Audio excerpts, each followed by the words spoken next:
Larry Galang, 65-year-old, from Alcantara, Romblon. No? Ang aming farm po ay Larid na Spring Farm. Nasa 10.8 ang area nito, hectares, situated sa Barangay Pulot Interior, Bayan ng Sopronia Española, Lalawigan ng Palawan. Itong ating farm ay bunga ito ng pagsisikap. No? Dati ito, nung bago mag-COVID, mayroon tayong papaya. Mayroon tayong mga fruit-bearing trees tulad nga ng lansones, rambutan.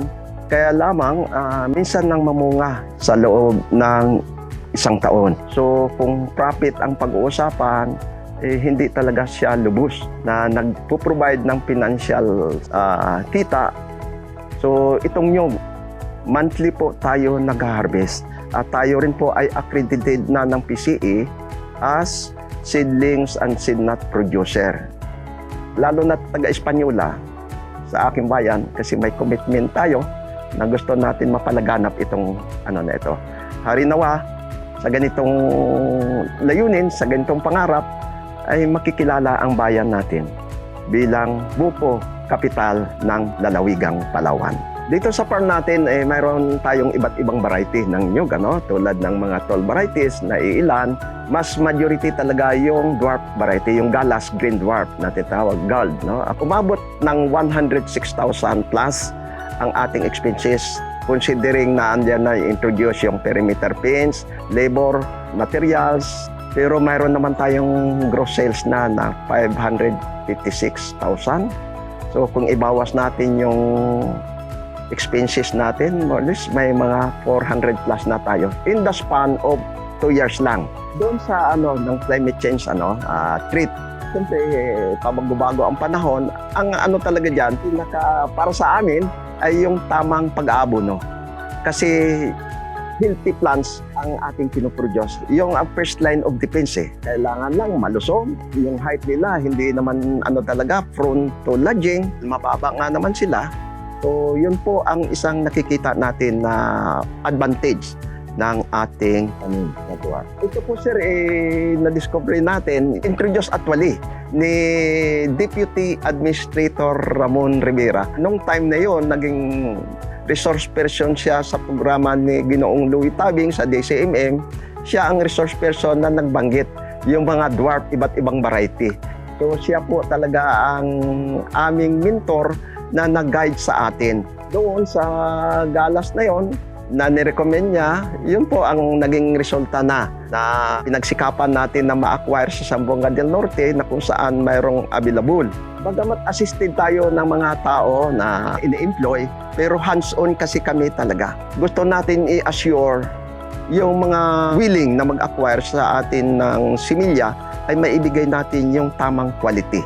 Mayroon tayong katuwang, time to time, ay mayroong 3. Kapag kayo na kailangan ang backup, din mag-hire tayo outside. Yung kadalasan trabaho ay magkukolekta ng mga seed nuts kasi hanggat maaari hindi natin hinayaan sir na yung ating seed nuts ay mahulog. Kundi kinakat natin ng pruning shear ito para maiwasan yung pagbagsak. Kung mayroon namang harvestable na, harvest kami uli, another lay sa isang plot. Doon po sa turo ng PCA, ladrado 50 centimeters ang lapad, 50 centimeters din ang haba, 50 centimeters din ang lalim. Pero sabi ko nga sa mga personnel ng PCA, sir, pasensya na talagang minodified namin kasi mahirap maghukay ng angled na corner. Kasi kwadrado yon. So sa halip ay gumawa tayo ng template na yung ay pabilog. 50 centimeters din ang kanyang diameter, then 50 centimeters ang lalim. Kasi mas madali i-execute yung paghukay kapag rounded. Doon sa 50 centimeters na lalim, nilagyan po natin dyan, sir, ng compost materials. Yung ginamit natin dyan ay chicken dung. Kalahati noon, 25 centimeters. Yung upper surface, dadagdagan natin hanggang mapuno, tapos i-mix natin thoroughly. Pag mix natin, tatantyahin natin yung laki ng bunga ng similya, lalagyan natin ng dadakot na triple protein. Kinawiran natin ng 10 layer of soil, tapos pinisto natin yung ating similya, tapos tinakpan na up to the level na matakpan yung kanilang puno. Para maiwasan yung anay, nag-dilute tayo ng pesticide doon sa 16 liters na container, corresponding din doon sa recommended na mixture ng pesticide na yon. Tapos hinalo natin, idinilig natin sir pagkatapos natin itinanim. Ito po yung mga katuruan na ibinahagi ng ETI at ng PCA.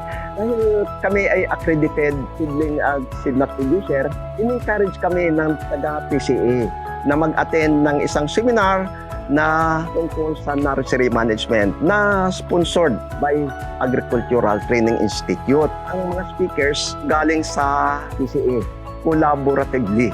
Sila mismo ang naghikayat sa atin na mag-apply na for LSA.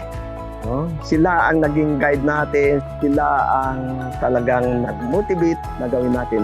Yun naman kaugnay din sa ating hangarin para maibigay ang tamang impormasyon, ang tamang kaalaman, at andyan na yung similya. Yung mga report na yon, yung mga ahensya ng gobyerno na nagtulong-tulong, tingin ko walang rason. Ang kinakailangan lang yung commitment ng ating mga magsasaka.